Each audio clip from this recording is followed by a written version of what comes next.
Ta vie est déterminée par ce que tu penses. Si tu te dis à toi-même que quelque chose est impossible, tu ne l'essaieras jamais. Si tu crois que tu ne peux pas t'améliorer, tu resteras bloqué. Si tu acceptes la médiocrité comme un destin, tu ne connaîtras jamais ton véritable potentiel. Mais que se passerait-il si tu reprogrammais ton esprit pour défier tout ce que tu croyais impossible? Les stoïciens savaient que l'esprit est le plus grand champ de bataille. Il ne s'agit pas de ce qui se passe à l'extérieur, mais de comment tu interprètes et réponds à chaque défi. Une personne avec la bonne mentalité peut transformer les échecs en leçons, l'adversité en croissance et la discipline en une force irrésistible. La différence entre ceux qui avancent et ceux qui abandonnent ne réside pas dans leurs compétences, mais dans leur capacité à entraîner leur esprit. Aujourd'hui est le jour où tu cesses d'être une victime de tes pensées et prends le contrôle. Nous allons détruire les croyances qui te limitent, éliminer les distractions qui volent ton attention et développer une mentalité qui te rendra résistant à tout obstacle. Il ne s'agit pas de motivation passagère, mais d'un changement réel et permanent dans la façon dont tu vois le monde et toi-même. Si tu as déjà senti que quelque chose en toi est destiné à plus, c'est le moment de te réveiller. La transformation n'est pas un concept, c'est une décision. Es-tu prêt à réécrire ton histoire? Numéro 1. Brise les chaînes mentales qui te limitent. La plus grande prison dans laquelle tu peux vivre n'a ni barreaux ni murs physiques. C'est une prison construite par tes propres pensées, par des croyances limitantes qui te font douter de tes capacités, par des peurs héritées que tu n'as jamais remises en question et par la voix intérieure qui insiste pour te dire que tu n'es pas assez bon. Mais voici la vérité. L'esprit est malléable et les chaînes qui te lient aujourd'hui ne sont que des illusions que tu peux briser si tu décides de le faire. Tout commence par la conscience. T'es-tu déjà arrêté pour observer comment tu te parles à toi-même? Comment te décris-tu? Comment interprètes-tu ce qui se passe autour de toi? La plupart des gens fonctionnent avec une narration interne automatique, programmée depuis l'enfance par des expériences passées, des commentaires d'autrui et une culture qui enseigne à se conformer. Si ton esprit a été entraîné à voir les problèmes comme des murs infranchissables plutôt que comme des défis à relever, tu seras condamné à vivre dans tes propres limites. Mais si tu décides de reprogrammer ta pensée, si tu choisis de voir chaque obstacle comme une opportunité de croissance, alors les chaînes commencent à s'affaiblir. Le stoïcisme enseigne que ce ne sont pas les événements qui nous limitent, mais l'interprétation que nous en faisons. Épictète disait que nous ne souffrons pas des choses en elles-mêmes, mais de l'opinion que nous avons d'elles. Si tu crois que tu n'es pas assez intelligent, capable ou fort, tu agiras en conséquence. Mais si tu remets en question ces croyances, si tu commences à les voir comme des distorsions plutôt que comme des vérités absolues, alors tu peux commencer à changer ta réalité. Comment briser une chaîne mentale? D'abord, identifie la croyance qui te retient. Demande-toi, d'où vient cette idée? Est-elle vraiment mienne ou l'ai-je absorbée de quelqu'un d'autre? Ensuite, défie-la avec des faits. Si tu crois que tu n'es pas bon dans quelque chose, cherche des preuves qui contredisent cette idée. Les neurosciences ont démontré que l'esprit est plastique, ce qui signifie que tu peux changer les schémas de pensée avec de l'entraînement et de la répétition. Chaque fois que tu te surprends à tomber dans une pensée limitante, arrête-toi et remplace-la par une affirmation plus puissante. Mais il ne suffit pas de changer ta façon de penser, tu dois aussi agir en conséquence. L'action renforce la nouvelle mentalité. Si tu as toujours pensé que tu n'étais pas bon dans quelque chose, commence à le pratiquer tous les jours. Les preuves accumulées de tes propres progrès seront la preuve la plus puissante que les chaînes mentales n'étaient que des illusions. Le problème est que la plupart des gens veulent un changement sans effort, mais la transformation mentale nécessite un travail constant. Il ne suffit pas de lire des phrases motivantes ou d'espérer qu'un jour tu te réveilles simplement en te sentant plus fort. Tu dois activement défier chaque croyance limitante, jour après jour, jusqu'à ce que la nouvelle façon de penser devienne ta norme. Si tu continues à répéter les mêmes pensées, tu continueras à obtenir les mêmes résultats. Si tu t'accroches à tes limites, tu resteras coincé en elles. Mais si aujourd'hui tu décides de remettre en question tes croyances, de défier ta narration et de prendre des mesures, tu briseras les chaînes mentales qui t'ont limité pendant des années. La vraie liberté ne commence pas à l'extérieur, mais à l'intérieur de toi. Numéro 2. Fais travailler ton esprit pour toi, pas contre toi. Ton esprit peut être ton meilleur allié ou ton pire ennemi. Il peut te pousser à réaliser l'impossible ou te condamner à une vie de médiocrité et de frustration. Le problème est que la plupart des gens ne sont pas conscients de la façon dont leur propre esprit les sabote. Ils sont pris au piège, dans des schémas de pensée négatifs, des doutes constants et un dialogue interne destructeur. Mais voici la clé. L'esprit n'est pas quelque chose de fixe, mais un muscle qui peut être entraîné. Si tu apprends à le contrôler, il cessera d'être un obstacle et deviendra l'outil le plus puissant en ta faveur. Le stoïcisme nous enseigne que nous ne contrôlons pas ce qui se passe autour de nous, mais bien la façon dont nous y réagissons. Marc Aurèle disait que si quelque chose d'extérieur te perturbe, le problème n'est pas dans la chose en elle-même, mais dans l'interprétation que tu en fais. Cela signifie que le plus grand ennemi que tu affrontes n'est pas à l'extérieur, mais à l'intérieur de toi. Chaque pensée négative, chaque excuse, chaque autocritique excessive sont des obstacles que tu crées toi-même. Mais la bonne nouvelle est que, si tu les as créés, tu peux aussi les défaire. Pense à ton esprit comme à un jardin. Si tu le laisses négliger, des mauvaises herbes pousseront. Pensées toxiques, peurs irrationnelles, croyances limitantes.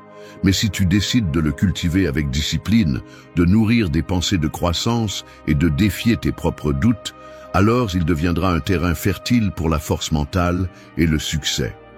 Les neurosciences ont démontré que chaque pensée renforce les connexions neuronales. Si tu penses constamment à des problèmes, des soucis ou des insécurités, tu renforces ces voies mentales. Mais si tu entraînes ton cerveau à se concentrer sur des solutions, la croissance et les possibilités, ce sont ces connexions qui deviendront plus fortes. Comment faire travailler ton esprit pour toi? D'abord, prends conscience de ton dialogue interne. Comment te parles-tu à toi-même? Te traites-tu avec respect ou avec dureté? L'esprit croit ce que tu lui répètes constamment, donc si tu te dis constamment que tu n'es pas suffisant, tu en feras ta réalité. Change-le. Remplace chaque pensée autodestructrice par une pensée qui te renforce. Au lieu de dire « je ne suis pas bon à ça », dis « je m'améliorerai avec de la pratique ». Au lieu de « tout va mal pour moi », dis « j'apprends de chaque erreur ». Deuxièmement, arrête de nourrir des pensées inutiles. Combien de fois as-tu gaspillé de l'énergie à t'inquiéter pour des choses hors de ton contrôle? L'esprit a une capacité limitée de concentration. Si tu la gaspilles en inquiétudes inutiles, il ne te restera rien pour ce qui compte vraiment. Adopte la mentalité stoïque. Accepte ce que tu ne peux pas changer et consacre ton énergie à ce que tu peux contrôler. Troisièmement, utilise la visualisation comme outil. Les grands athlètes, entrepreneurs et artistes ont utilisé la visualisation pour entraîner leur esprit avant d'atteindre leurs objectifs. Si tu imagines constamment un avenir où tu échoues, ton cerveau le prendra comme une prédiction et agira en conséquence. Mais si tu visualises le succès avec clarté et émotion, ton esprit travaillera pour le rendre réel. Ne laisse pas ton propre esprit être ton ennemi. Si tu ne l'entraînes pas, il te contrôlera. Mais si tu le disciplines, il deviendra l'arme la plus puissante que tu aies jamais eue. Numéro 3. Éliminez les distractions et concentrez-vous sur ce qui compte. Le monde moderne est un champ de bataille pour votre attention. Chaque notification, chaque message et chaque écran rivalisent pour vous voler des minutes, des heures, des jours de votre vie. Sans vous en rendre compte, vous tombez dans un cycle de distraction qui fragmente votre concentration, disperse votre énergie et vous éloigne de ce qui compte vraiment. Et voici la vérité. Celui qui contrôle son attention contrôle son destin. Le problème est que la plupart des gens ne sont pas conscients du coût réel de la distraction. Il ne s'agit pas seulement du temps perdu, mais de la qualité de la pensée que vous sacrifiez. Chaque interruption, chaque changement soudain de tâche affecte votre capacité à entrer dans des états de concentration profonds. Les neurosciences le confirment. Chaque fois que vous permettez une distraction, votre cerveau a besoin de plusieurs minutes pour retrouver le niveau de concentration qu'il avait auparavant. Si cela se produit encore et encore tout au long de la journée, vous finissez par vous sentir épuisé, improductif et frustré, sans même avoir fait quoi que ce soit de significatif. Les stoïciens comprenaient l'importance de l'attention. Marc Aurèle écrivait dans ses méditations que la clé de la vie est de diriger l'esprit avec un but et de ne pas se laisser entraîner par des futilités. Aujourd'hui, plus que jamais, cet enseignement est essentiel.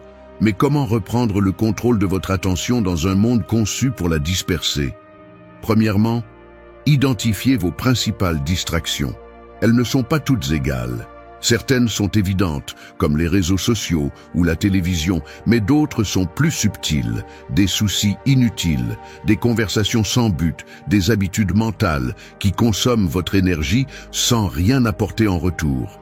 Tenez un registre pendant une journée et demandez-vous: quelles activités ajoutent réellement de la valeur à ma vie et lesquelles ne sont que des échappatoires? Deuxièmement, établissez des barrières intentionnelles. L'autodiscipline ne consiste pas seulement en la force de volonté, mais aussi à concevoir un environnement qui favorise la concentration. Mettez vos notifications en silence, établissez des horaires sans interruption et utilisez des outils comme la méthode Pomodoro pour travailler en bloc de temps sans distraction. La clé est de ne pas dépendre uniquement de la motivation, mais de stratégies concrètes qui protègent votre attention. Troisièmement, entraînez votre esprit à la concentration profonde. Nous sommes tellement habitués au bombardement constant d'informations que beaucoup ont perdu la capacité de faire une seule chose sans ressentir le besoin de vérifier leur téléphone ou de chercher une distraction. La solution est simple, mais nécessite de la pratique. Commencez par de courtes périodes de concentration absolue. Consacrez 20 minutes à une seule tâche, puis augmentez progressivement le temps. Avec le temps, vous retrouverez la capacité de vous immerger dans le travail sans vous sentir agité. Enfin, souvenez-vous de pourquoi cela compte. Chaque moment que vous passez distrait est un temps qui ne reviendra pas. Chaque minute investie dans quelque chose sans valeur est une minute que vous auriez pu consacrer à votre croissance, à votre but, à devenir la personne que vous voulez être. Si vous ne décidez pas sur quoi vous concentrer, le monde le décidera pour vous, et presque toujours, il choisira ce qui lui convient, pas à vous. Numéro 4. Comment les réseaux sociaux affectent votre esprit? Les réseaux sociaux ont changé la façon dont nous interagissons, mais ils ont également transformé la manière dont nous pensons. À première vue, ils semblent inoffensifs, un moyen de divertissement, de connexion, d'accès à l'information. Mais derrière chaque défilement infini, chaque notification et chaque interaction, il y a un design intentionnel pour modeler votre comportement sans que vous vous en rendiez compte. L'impact le plus évident est sur votre attention. Des études ont montré que l'utilisation constante des réseaux sociaux réduit la capacité de concentration et fragmente la pensée. Chaque fois que vous passez d'une publication à une autre, votre cerveau s'habitue à traiter des informations rapides et superficielles, affaiblissant la capacité de se concentrer sur des tâches complexes. Vous devenez impatient, incapable de tolérer l'effort mental soutenu. Le pire, c'est que cet effet ne disparaît pas lorsque vous fermez l'application. Votre esprit continue de chercher ce même niveau de stimulation dans d'autres domaines de votre vie, rendant difficile la lecture approfondie, l'apprentissage ou même la simple contemplation sans distraction. Mais le problème n'est pas seulement l'attention, mais aussi la façon dont vous percevez la réalité. Les réseaux sociaux sont conçus pour montrer ce qui vous impacte le plus, pas nécessairement ce qui est vrai. Des algorithmes sélectionnent ce que vous voyez, en se basant sur ce qui génère le plus de réactions. Le résultat, une distorsion de la réalité où tout semble plus extrême qu'il ne l'est vraiment. Si vous vous entourez de contenu négatif, vous commencerez à voir le monde avec plus de peur et de méfiance. Si vous consommez des images de vie parfaites, vous comparerez inévitablement votre vie à une version filtrée et éditée de celle des autres, générant insatisfaction et faible estime de soi. Un autre aspect critique est l'impact sur la dopamine, le neurotransmetteur associé à la récompense et à la motivation. Chaque notification, chaque commentaire, chaque nouveau follower active de petits pics de dopamine, entraînant votre cerveau à chercher une validation externe plutôt qu'une satisfaction interne. Avec le temps, vous dépendez de ces stimuli pour vous sentir bien, ce qui peut conduire à l'anxiété, à une faible estime de soi et même à la dépression lorsque vous ne recevez pas la réponse que vous attendez. Et puis, il y a l'effet sur les relations humaines. Les réseaux promettent une connexion, mais ils génèrent souvent le contraire. Ils remplacent les interactions réelles par des interactions superficielles, réduisant la profondeur des conversations et la qualité des liens. De plus, ils créent l'illusion que rester en contact avec quelqu'un est la même chose que de construire une relation significative, alors qu'en réalité, ce sont des choses très différentes. Cela signifie-t-il que vous devez éliminer complètement les réseaux sociaux ? Pas nécessairement. Mais cela signifie que vous devez les utiliser avec intention et ne pas les laisser vous utiliser. Établissez des limites claires, réduisez le temps d'exposition et observez comment ils affectent votre état mental. Demandez-vous s'ils vous apportent réellement quelque chose ou s'ils ne font que consommer votre temps et votre énergie. Votre esprit est votre ressource la plus précieuse. Si vous permettez aux réseaux sociaux de le contrôler, vous remettrez votre capacité de concentration, votre bien-être émotionnel et votre perception de la réalité à un système conçu pour vous garder piégé. La décision de reprendre le contrôle n'appartient qu'à vous. Numéro 5. Éliminez l'autocritique et avancez. Ton pire ennemi n'est pas le monde extérieur, ni les obstacles que tu rencontres, ni les personnes qui te critiquent. C'est cette voix intérieure qui te dit constamment que tu n'es pas assez bon, que tu aurais pu faire plus, qu'il y a toujours quelque chose qui ne va pas en toi. L'autocritique excessive est l'une des formes les plus destructrices d'autosabotage. Et si tu ne la contrôles pas, elle deviendra le plus grand obstacle entre toi et la vie que tu désires. Il ne s'agit pas d'ignorer les erreurs ou d'éviter la responsabilité. Évaluer nos actions est essentiel pour s'améliorer. Mais il y a une différence entre apprendre d'une erreur et se torturer mentalement pour chaque échec. L'autocritique extrême ne t'aide pas à grandir. Elle te paralyse, te remplit d'insécurité et te maintient coincé dans un cycle de doute constant. Le problème est que beaucoup de gens confondent l'autocritique avec l'amélioration personnelle. Ils pensent que se punir mentalement les rendra plus forts ou que d'être dur avec eux-mêmes évitera de futures erreurs. En réalité, c'est le contraire qui se produit. Plus tu te punis, plus tu auras peur d'agir. L'esprit commence à associer l'erreur à une souffrance inutile, et au lieu d'apprendre et de continuer à avancer, tu resteras bloqué, évitant les défis par peur d'échouer. Pense à la façon dont tu te parles à toi-même. Si tu fais une erreur, te dis-tu des choses comme « je suis un échec » ou « je ne fais jamais rien de bien » ou analyses-tu la situation objectivement et cherches-tu des solutions? La façon dont tu te parles détermine ta confiance en toi, ta résilience et ta capacité à surmonter les difficultés. Si tu traitais un ami comme tu te traites toi-même, resterait-il à tes côtés? Alors, pourquoi permets-tu à cette voix intérieure de te traiter de manière si cruelle? Le stoïcisme nous enseigne que la souffrance inutile n'est qu'une perception. Marc Aurèle disait « Si quelque chose d'extérieur te tourmente, le problème n'est pas dans la chose elle-même, mais dans l'interprétation que tu en fais. » Il en va de même pour l'autocritique. Ce n'est pas l'erreur qui t'arrête, mais le sens que tu lui donnes. Une erreur peut être vue comme une opportunité d'apprentissage ou comme une preuve que tu ne vaux rien. Le choix t'appartient. La clé pour éliminer l'autocritique n'est pas d'ignorer les erreurs, mais de changer la façon dont tu les interprètes. Au lieu de te dire « je suis un désastre », demande-toi « qu'est-ce que je peux apprendre de ça ?» Au lieu de répéter « je n'y arriverai jamais », reformule avec « c'est un défi, mais je peux m'améliorer ». Changer ton dialogue interne n'est pas une question de positivisme naïf, mais d'entraîner ton esprit à se concentrer sur les solutions plutôt que sur les problèmes. Il est également crucial de se rappeler que personne n'est parfait. Faire des erreurs ne te rend pas moins précieux. Si tu regardes la vie de n'importe quelle personne réussie, tu verras qu'elles ont toutes échoué à un moment donné. La différence est qu'elles ne sont pas restées coincées dans la culpabilité. Elles ont appris, ajusté et sont passées à autre chose. Si tu veux avancer, arrête d'être ton propre bourreau. Tu n'as pas besoin d'être parfait. Tu as juste besoin de t'améliorer constamment. L'autocritique ne te définit pas. Ce que tu fais après, elle le fait. Numéro 6. Change ta perspective et tu changeras ta réalité. Tout ce que tu expérimentes dans la vie passe d'abord par le filtre de ton esprit. Ce n'est pas ce qui se passe qui détermine ton état émotionnel, mais comment tu l'interprètes. Deux personnes peuvent vivre exactement la même situation et réagir de manière complètement opposée. Pourquoi?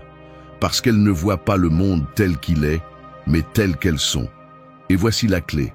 Si tu changes ta perspective, tu changeras ta réalité. L'esprit humain est conditionné à chercher des motifs, à interpréter des événements et à leur donner un sens. Mais ce processus n'est pas toujours objectif. Souvent, tu traînes des croyances qui déforment la façon dont tu vois les choses. Un obstacle peut être vu comme une tragédie ou comme une opportunité de croissance. Un échec peut être interprété comme la fin d'un chemin ou comme le début d'un meilleur. La différence ne réside pas dans la situation, mais dans la manière dont tu décides de la percevoir. Le problème est que la plupart des gens ne remettent pas en question leurs propres interprétations. Ils vivent piégés dans une narration qu'ils ont répétée pendant des années sans se rendre compte qu'ils pourraient la changer. Ils se convainquent que la vie est injuste, que tout est difficile, qu'ils n'ont pas ce qu'il faut pour s'améliorer. Et à la fin, cette perspective devient une prophétie autoréalisatrice. Si tu crois que tu ne peux pas, tu n'essaieras même pas. Si tu supposes que tout est contre toi, tu vivras en résistance constante. Alors, comment changer de perspective? D'abord, remets en question tes pensées. Chaque fois que tu es confronté à un problème, demande-toi: est-ce que je vois toute la situation ou seulement une partie de celle-ci? La plupart du temps, nous nous concentrons uniquement sur le négatif et nous négligeons les opportunités qui existent dans la même expérience. Deuxièmement, observe comment tu réagis face aux défis. Te frustres-tu immédiatement ou cherches-tu des solutions? Une personne qui voit l'échec comme un apprentissage progressera plus rapidement que quelqu'un qui l'interprète comme un signe qu'il n'est pas assez bon. Troisièmement, apprends à reformuler ton langage interne. Au lieu de dire « c'est impossible », essaie « c'est un défi, mais je peux trouver un moyen de le surmonter ». De petits changements dans la façon dont tu te parles à toi-même peuvent faire une grande différence dans la façon dont tu affrontes la vie. Enfin, entoure-toi de personnes et de contenus qui élargissent ta façon de penser. La perspective ne se forme pas seulement avec des expériences personnelles, mais aussi avec ce que tu consommes. Si tu t'entoures de négativité, tu finiras par voir le monde de la même manière. Mais si tu cherches des idées qui défient tes croyances et élargissent ta vision, tu commenceras à voir des possibilités là où avant tu ne voyais que des problèmes. Le monde ne va pas changer pour s'adapter à ton confort. Mais si tu décides de changer la façon dont tu le vois, tu découvriras qu'il y a toujours plus de chemin que tu ne l'imaginais. Tout commence dans ton esprit. Ta perspective est l'outil le plus puissant que tu possèdes. Si tu apprends à l'utiliser à ton avantage, rien ne pourra t'arrêter. Numéro 7. Découvre le pouvoir que tu as en toi. La plupart des gens passent leur vie à chercher des réponses à l'extérieur. Ils attendent que quelqu'un d'autre leur dise quoi faire, que les circonstances changent, que le moment parfait pour agir arrive. Mais ce qu'ils ne comprennent pas, c'est que tout ce dont ils ont besoin est déjà en eux. Il ne s'agit pas de motivation vide ou de belles phrases. Il s'agit d'une vérité que peu acceptent. Tu es plus fort que tu ne le penses, mais tu ne le découvriras que lorsque tu oseras te confronter à toi-même. Dès le moment où nous naissons, la société nous apprend à chercher une validation externe. on nous conditionne à croire que le succès dépend de l'approbation des autres, que le bonheur réside dans ce que nous possédons, que la valeur personnelle se mesure en réalisation et en reconnaissance. Et ainsi, nous nous éloignons de notre véritable essence. Nous nous déconnectons du pouvoir interne qui nous permet de relever n'importe quel défi, de prendre des décisions en toute confiance et de construire la vie que nous voulons. Mais voici la clé. Personne ne te donnera la permission d'être fort. Personne ne viendra te sauver. Personne ne va éveiller en toi le pouvoir que tu possèdes déjà. C'est quelque chose que seul toi peux faire.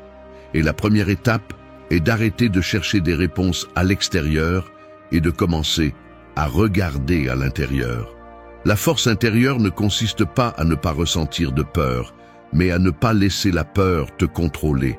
C'est la capacité de continuer malgré les doutes, d'agir même lorsque tu n'as pas de garantie de succès.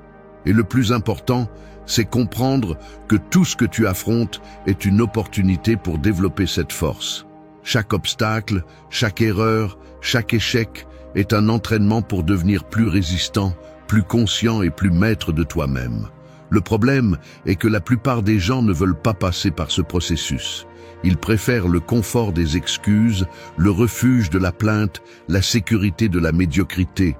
Mais ce n'est pas une option si tu veux vraiment découvrir ton pouvoir. Tu dois te défier. Tu dois sortir de ta zone de confort et affronter ce que tu crains le plus. Parce que ce n'est que lorsque tu te mets à l'épreuve que tu découvres de quoi tu es fait. Pense à un moment difficile de ta vie, quelque chose que tu pensais ne pas pouvoir surmonter à l'époque. Mais te voilà en train de lire ceci. Tu l'as surmonté. Et tu le feras encore et encore. Parce que la résilience fait partie de toi, même si tu l'as oublié. N'attends plus. Ne cherche pas à l'extérieur ce qui est déjà à l'intérieur. Prends le contrôle. Agis avec détermination. Et tu verras que le pouvoir que tu as en toi est bien plus grand que ce que tu n'as jamais imaginé. Numéro 8. La visualisation est la première étape vers la réussite. Tout ce qui existe a d'abord été une idée dans l'esprit de quelqu'un. Chaque grande réalisation, chaque progrès, chaque transformation personnelle a commencé par une vision claire de ce que l'on voulait atteindre. La visualisation n'est pas seulement imaginer un avenir idéal, c'est entraîner votre esprit à rendre possible ce qui n'est pas encore arrivé. Le problème est que la plupart des gens utilisent la visualisation contre eux. Ils passent plus de temps à imaginer des échecs qu'à réussir, plus de temps à s'inquiéter de ce qui pourrait mal se passer qu'à planifier ce qui pourrait bien se passer. Sans s'en rendre compte, ils programment leur esprit pour l'échec avant même d'essayer.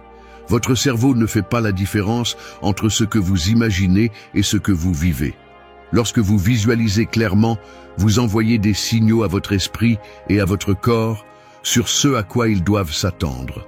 Les athlètes de haut niveau, les entrepreneurs les plus prospères et les personnes qui réalisent des changements radicaux dans leur vie ont utilisé cet outil pour entraîner leur subconscient et préparer leur chemin vers le succès. Mais visualiser n'est pas simplement penser à ce que vous voulez. C'est le faire avec détail, avec émotion, avec la certitude que c'est possible. Il ne suffit pas de dire « je veux m'améliorer », vous devez vous voir vous-même ayant déjà réalisé ce changement. Si vous voulez être plus discipliné, imaginez clairement votre routine quotidienne. Ressentez la satisfaction de remplir vos engagements. Vivez mentalement l'effort et la récompense. La visualisation fonctionne parce qu'elle entraîne votre cerveau à accepter le succès comme quelque chose de normal. Si vous vous voyez constamment comme quelqu'un de capable, de fort et de déterminé, votre esprit cherchera des moyens de faire correspondre cette image à la réalité. En revanche, si vous vous voyez comme quelqu'un d'incapable, d'insécurisé ou destiné à l'échec, vous agirez inconsciemment de manière à confirmer cette croyance.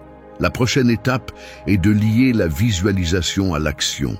Il ne sert à rien d'imaginer un avenir meilleur si vous n'êtes pas prêt à travailler pour lui. La clé est d'utiliser la visualisation comme un renforcement mental pour ensuite prendre des décisions alignées avec cette vision. Si vous vous voyez comme une personne disciplinée, commencez à agir en tant que telle. Si vous vous imaginez atteindre un objectif, faites quelque chose aujourd'hui qui vous rapproche de lui. Faites de la visualisation une habitude quotidienne. Consacrez quelques minutes chaque matin ou avant de vous coucher pour visualiser clairement qui vous voulez être et ce que vous voulez accomplir. Ce n'est pas de la magie, c'est un entraînement mental qui renforce vos décisions, votre concentration et votre détermination. Tout ce que vous accomplirez dans la vie dépendra de la façon dont vous entraînez votre esprit. Si vous pouvez le voir clairement, vous pouvez le construire avec action. Numéro 9. Dormez bien si vous voulez être au maximum de vos capacités. Le monde moderne glorifie le sacrifice du sommeil comme s'il était un symbole de discipline et de succès. On nous a vendu l'idée que dormir moins est synonyme de travailler plus, de mieux utiliser le temps, de montrer de l'engagement. Mais la réalité est autre. Se priver de repos ne vous rend pas plus fort, il vous rend plus faible. Si vous voulez vraiment être au maximum de vos capacités, vous devez comprendre que le sommeil n'est pas un luxe, mais un outil fondamental pour la performance physique, mentale et émotionnelle. Chaque fois que vous décidez de dormir moins pour faire plus, vous sabotez en réalité votre propre progrès. La science le confirme, le manque de sommeil affecte la concentration, la mémoire, l'humeur et la capacité de prendre des décisions. Peu importe combien d'heures vous travaillez, si votre cerveau n'est pas dans son meilleur état. Sans repos adéquat, votre productivité chute, votre énergie s'effondre et votre capacité à résoudre des problèmes s'affaiblit. Le sommeil est le système de récupération naturel du corps. Pendant la nuit, le cerveau traite l'information, consolide les souvenirs et élimine les toxines accumulées pendant la journée. C'est le moment où les cellules se régénèrent, les muscles se réparent et le système immunitaire se renforce. Si vous interrompez ce processus, vous freinez votre croissance à tous les niveaux. Mais le problème n'est pas seulement de dormir peu, mais aussi de mal dormir. Beaucoup de personnes passent des heures au lit, mais leur qualité de sommeil est médiocre. Elles se réveillent fatiguées, sans énergie, sans clarté mentale. Pourquoi ? Parce que le repos profond est affecté par de mauvaises habitudes, l'utilisation excessive d'écran avant de dormir, la consommation de caféine à des heures tardives, l'absence d'une routine nocturne qui indique au corps quand il est temps de se détendre. Si vous voulez être au maximum de vos capacités, vous devez prioriser votre repos. Cela ne signifie pas dormir plus que nécessaire, mais optimiser la qualité du sommeil. Établissez un horaire fixe pour vous coucher et vous réveiller. Évitez l'exposition à la lumière bleue avant de dormir et créez un environnement qui favorise la relaxation. Votre corps et votre esprit vous en remercieront. Le repos n'est pas une perte de temps, c'est un investissement. Il ne sert à rien de vous forcer au maximum si votre esprit est épuisé et que votre corps n'a pas l'énergie pour soutenir votre performance. Bien dormir n'est pas une option, c'est une exigence pour toute personne qui veut atteindre son plein potentiel. Ne vous trompez pas en croyant que dormir moins vous rendra plus productif. La vraie discipline est de prendre soin de votre corps et de lui donner ce dont il a besoin pour être au plus haut niveau. Votre performance dépend de votre repos. Si vous voulez vraiment être fort, concentré et mentalement clair, commencez par respecter votre sommeil. Numéro 10. Ce qui fait mal aujourd'hui te rendra plus fort demain. La douleur est inévitable, mais la façon dont tu la gères définit qui tu es. Tu peux la voir comme une punition injuste ou comme un outil de croissance.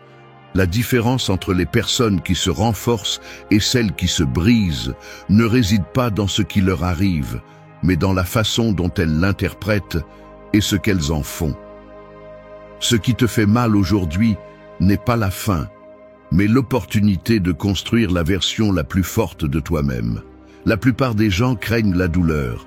Ils la fuient, l'évitent à tout prix, résistent à l'affronter.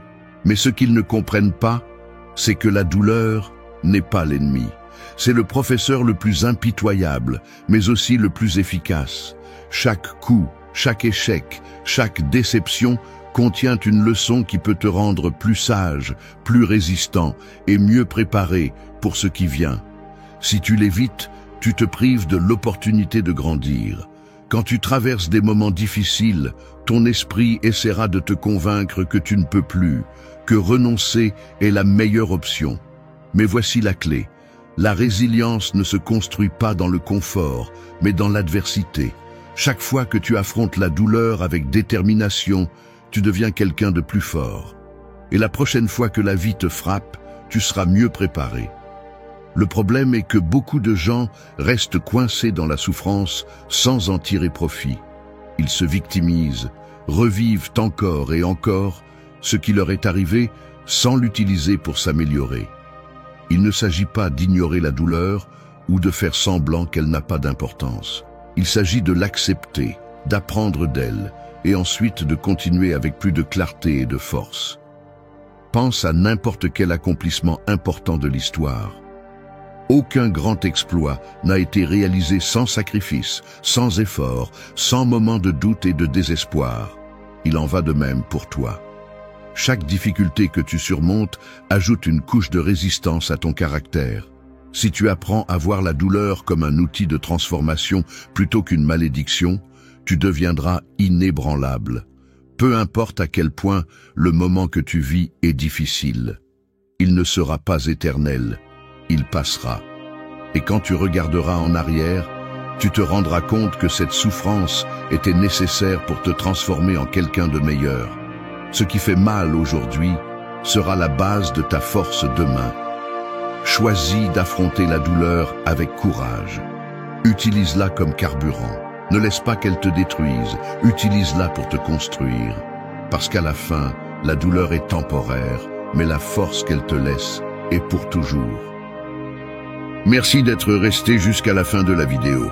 Si vous avez tout vu, commentez « Je suis stoïcien » comme notre signe secret, indiquant que vous êtes un véritable apprenant du stoïcisme. N'oubliez pas de vous abonner et de liker la vidéo si elle vous a plu. Rendez-vous dans la prochaine vidéo et rappelez-vous, continuez à cultiver votre esprit stoïque.